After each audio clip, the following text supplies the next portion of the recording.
Excellencies, ladies and gentlemen, this is a profound time of remembrance for the Yazidi community.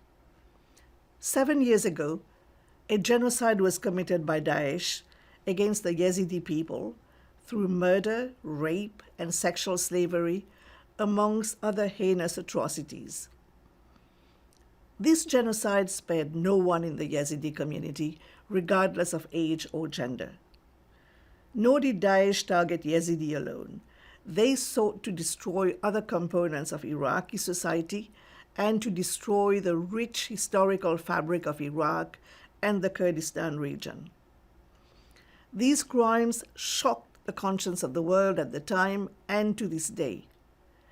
I would like to take this opportunity to thank Yazda and the Zawigian Partnership for giving me this opportunity to highlight the importance of a sustainable future for Yazidi and other religious and ethnic components in Iraq. I would also like to express my gratitude to Yazda and other civil society organizations for their steadfast support to survivors and their commitment to ensuring these crimes never happen again. I have often mentioned that when I took office as the United Nations Special Representative of the Secretary General on Sexual Violence in Conflict, the first survivors of conflict-related sexual violence that I met were from the Yazidi community. These women who suffered considerable trauma while enslaved by Daesh reiterated to me that there can be no sustainable future for Yazidi and other religious components and no equitable reconstruction of Iraq without justice and reparations. These survivors of Daesh sexual violence, despite having faced unspeakable horror, have also demonstrated time and again incredible resilience, and we all should salute their bravery and courage. Today, as we remember the crimes of the past, we also reflect on what the term justice means in the context of a genocide where sexual violence was perpetrated on a widespread and systematic basis. The UN Security Council, in Resolution 2467, stated that conflict-related sexual violence is a threat to international peace and security, but that the restoration of peace in the aftermath of these crimes requires survivor-centered justice. It is my firm conviction that Iraq and the Kurdistan region must have a truly comprehensive transitional justice strategy that responds to the needs of the Yazidi community and those of other minority components, including survivors of sexual violence, their children born of rape, and their families. Such a transitional justice strategy in Iraq requires the safe and dignified return of the Yazidi community members to their homeland within Iraq and the Kurdistan region. These returns must ensure the ability of survivors of sexual violence and other crimes to be able to live in their homes without fear and have access to economic livelihoods and essential services. A renewed search for the thousands of individuals who remain missing from Yazidi and other components in Iraq by the government as a domestic and foreign policy priority so that individuals can know the truth of what happened to their families and be reunified where possible. Criminal accountability for those who perpetrated crimes against the Yazidi community for the substantive crimes Daesh committed, including sexual violence, and not simply as terrorism against the state. This includes a broad program of legal reforms, not only to try perpetrators for genocide, crimes against humanity, and war crimes, but also to ensure that the ordinary Iraqi legal and procedural codes on rape and other forms of sexual violence are in line with international norms and standards as guarantees of non-repetition.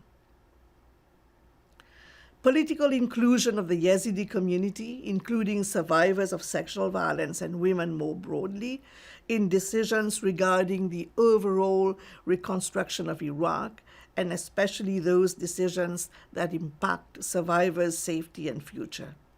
And of course, renewed efforts to reduce stigma against all survivors of sexual violence committed by Daesh, including stigma against children conceived as a result of sexual violence. We must ensure that these children and their mothers have full civil, political, economic, and legal rights. We all recognize that the priorities I have listed for a sustainable future for the Yazidi people and other religious and ethnic components requires profound work.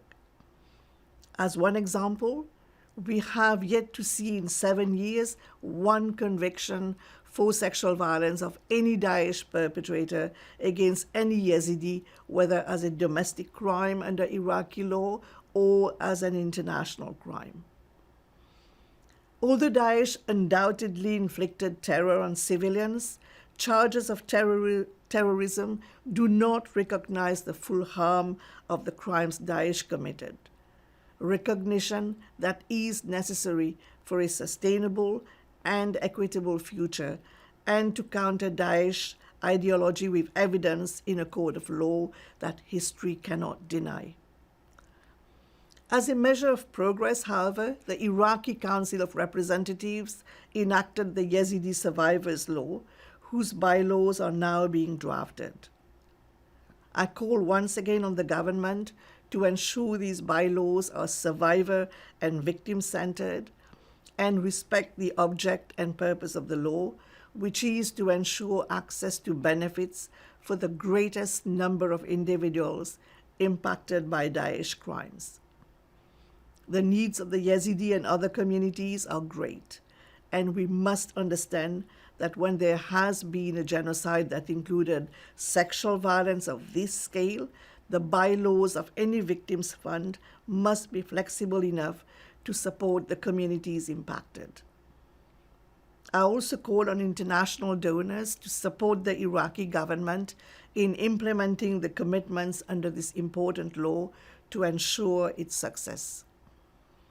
The Yazidi Survivors Law is a critical part of the reconstruction of Iraq.